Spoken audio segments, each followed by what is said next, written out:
Hello! In today's video, I am going to be talking to all the projectors out there and those who have projectors in their life. This could also be very informative for you. I got a question from a projector asking about this strategy of waiting for the invitation.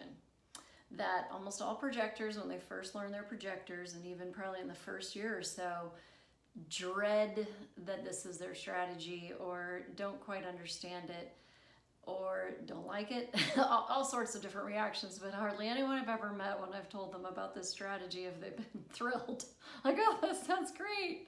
Just what I wanted to hear.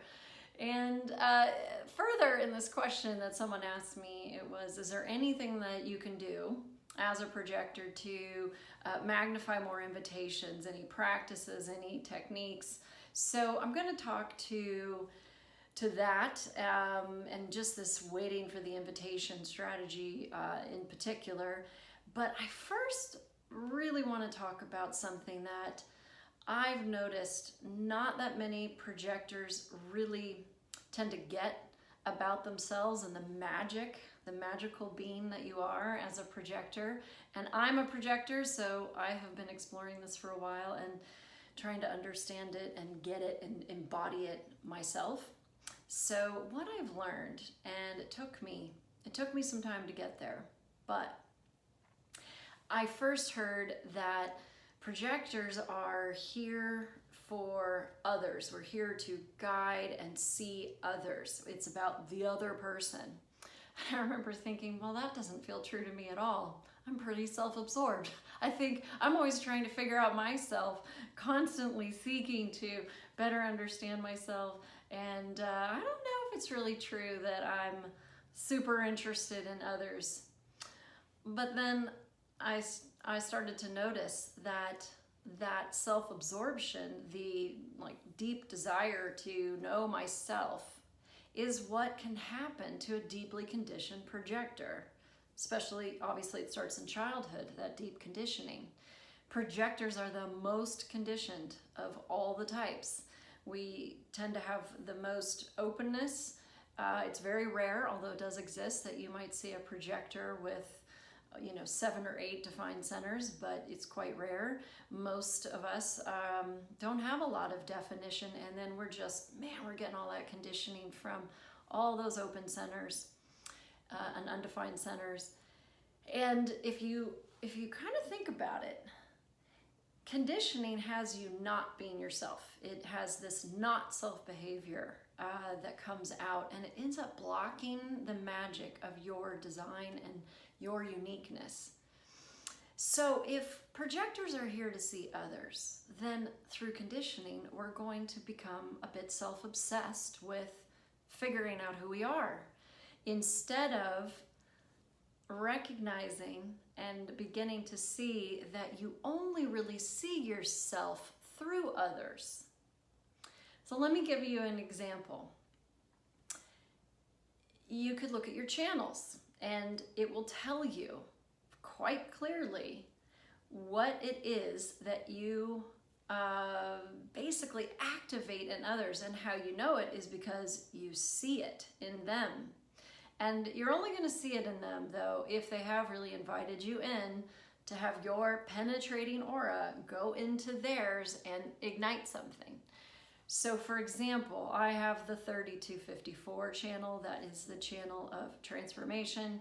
It's about seeing talent and kind of cultivating talent so that they can rise up. It's about ambition and drive, and it is about succeeding on the material plane, and material accomplishments, whether that's in career or in other ways, and making money, or in all sorts of ways that, we kind of can succeed, as humans. And I realized, well, geez, that's what I've been doing most of my career, whether I realized it or not, as a recruiter, as a career coach. I'm helping to create transformation, to spot talent, to figure out who's gonna do best in this position over here.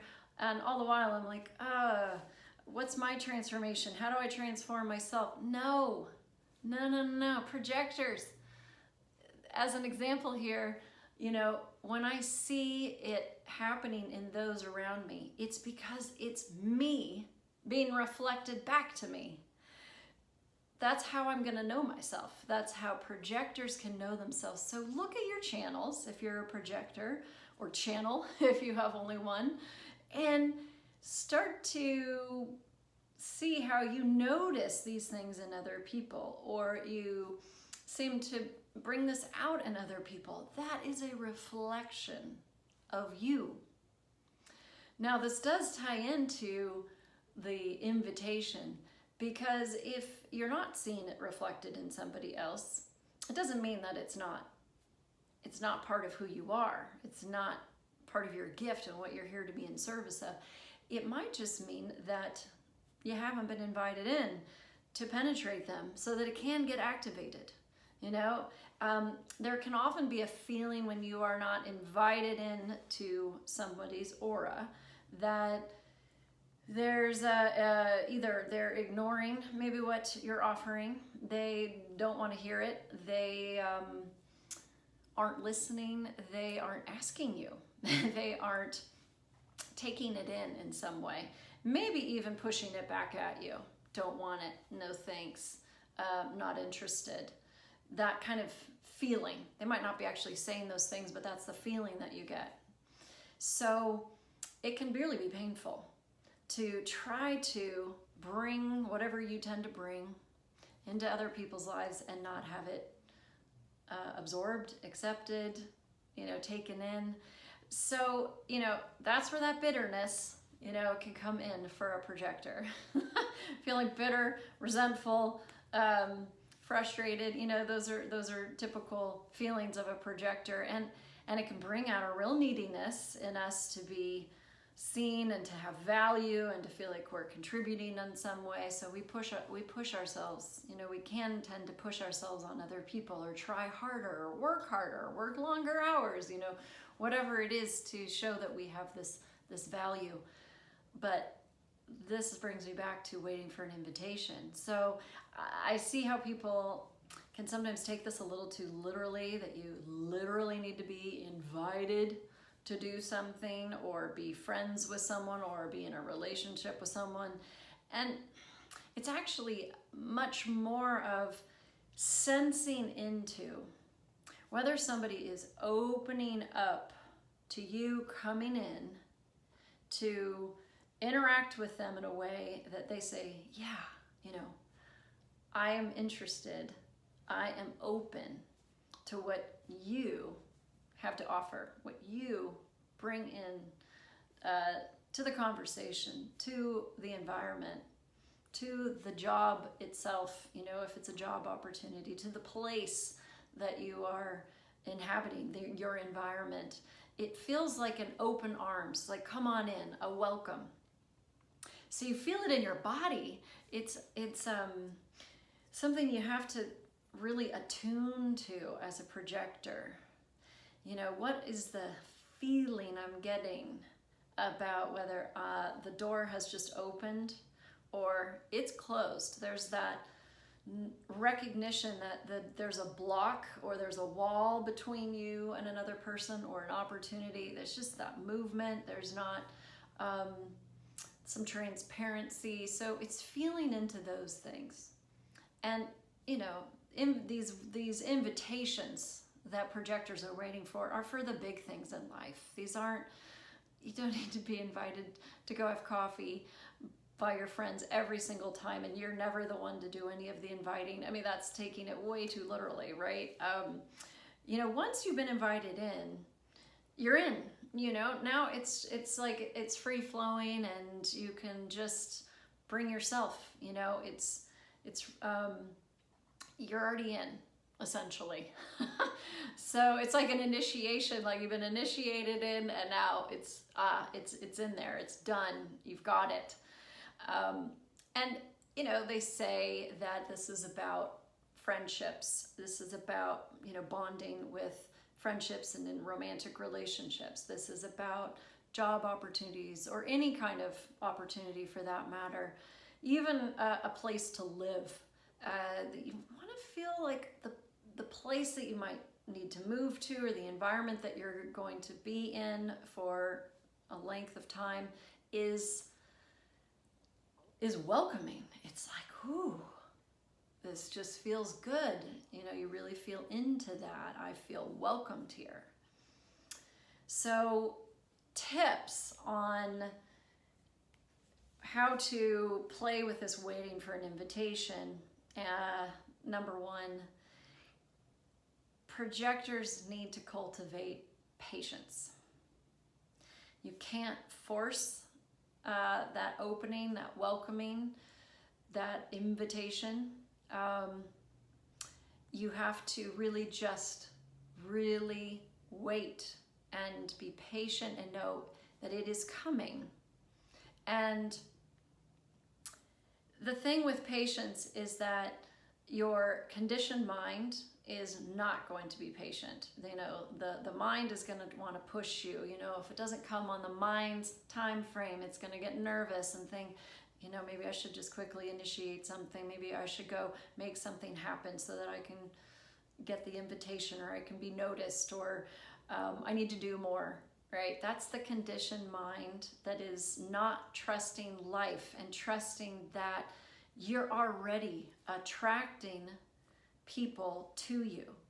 And the ones that are opening up to you are the right people for you.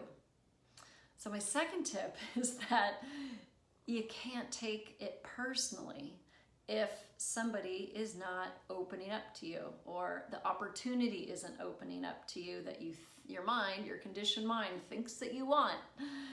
It's like, oh, I guess that's just not the right opportunity for me. It's not the right person for me. They're not right for me. I'm not right for them. It's not personal. It's really not. I found this really freeing at first. It wasn't easy, but I also noticed how much my mind was trying to make up what was good for me and wanted to have control of it. And that's just what the mind does. It wants certainty. It wants to have control. It wants to think that it's making everything in your life happen the way it's happening. But you know, there's so much that is happening that has nothing to do with you. But know that you have this aura that is really, it's intense and it's penetrating. So the people who want to be penetrated by you are your people. The opportunities that open up, it's because, man, we want you in there. And it's just an amazing feeling when you're welcomed by that invitation versus when you're not. You know, that's where that bitterness can really come in. So cultivating patience and not taking it personally if someone's just not seeing you, not really inviting you in to their world, to their musings, to whatever is going on for them. It's not personal, and maybe they're just not for you. So wait until the right person comes along for you and you can feel it. You know, I heard somebody say once, like, look at the relationships in your life and see, you know, which ones feel sweet and which ones feel sour. Now, the sour ones, you know, that just might be a sign that it's run its course, but it could also be a sign that it's, you know, you're not really recognized or seen, and it's not an open invitation for you to penetrate into them and to guide and to see and to provide all your brilliant gifts. And that's what can create that sourness and that bitterness. So it might be time to move on from those. You know, we're looking for that sweetness in the relationship, that intimacy that you can really get as a projector when you're invited and you're really seen, and they enjoy what you bring into them. You know, they almost seek it out. You know, people like to hang on to the projectors that they see. I don't want to let them go. You're a special gift to them, and just know that. My next tip is look at your open centers to see where you might have not self behaviors, because those not self behaviors can be a real blocker to that beautiful aura opening up to people and being able to penetrate into them like a bow and arrow, you know, shooting your arrows into people, you know, loving bow and arrows, obviously, with your genius and your gifts. So that's always a place to continue doing the work, recognize that not self behavior. You know, for example, if you've got an undefined throat center, maybe don't speak unless someone's really asking you what you think. You know, you're actually naturally intended to be quiet, more quiet if you have an undefined throat. So if you find yourself doing a lot of the talking, trying to get your point across, not self-behavior. Wait until somebody wants to know what you think. I actually had this years ago, before I even knew I was a projector and knew anything about human design, and I was doing New Year's resolutions. I decided to make one of my New Year's resolutions that I was not going to offer advice to anyone unless they asked me for it. And this came from noticing that I had been offering a lot of unsolicited advice, and oftentimes people, some of the people in my life they weren't really interested in it, or they weren't taking any of that guidance that I was offering or suggestions that I had, and I found it really frustrating. And I thought, you know, maybe I'm just frustrating myself with all this unsolicited advice. So that was my New Year's resolution, and I remember telling a couple of my friends, this is the New Year's resolution, and one of my friends said, I hate your resolution. I really love your advice. And I said, oh, well, great. But you're still gonna have to ask for it. Otherwise, I'm just gonna listen and be here compassionately with you. And if you want to know what I think or what I have to say, then ask me, and then I will share. Little did I know that with my undefined throat and being a projector, that was a really great New Year's resolution. I don't know how long it lasted. My not self behavior takes over all the time, and I end up talking too much and spewing out stuff that no one's asking me for, and it just hurts me. It just makes me feel bitter. So that bitterness is a signal and a signpost that I'm out of alignment. I'm not being a projector. I'm not, in a healthy way being with that undefined throat. So look at your open centers, and you might find some gems of ways in which you're blocking those invitations, and you're creating bitterness, you're creating frustration, lowering your self-confidence, those types of things. And then my last tip is, while you're waiting for those invitations, those bodily invitations where you just feel welcomed in, invited, is keep studying what you enjoy. Study what brings you joy. Do what brings you joy. Just keep investigating the things that you're curious about, because those are probably going to be the things that are going to get called out of you anyway as a projector at some point when the invitations come, and you'll have so much more to give. So good luck. Enjoy being a projector. It's not the easiest thing in the world. Believe me, I know, but you have amazing gifts to offer, and they're not for everybody. They're for the people who want them. So wait for them. Wait for them to come your way, and then you can graciously offer them and see it reflected back in them so that you can see yourself.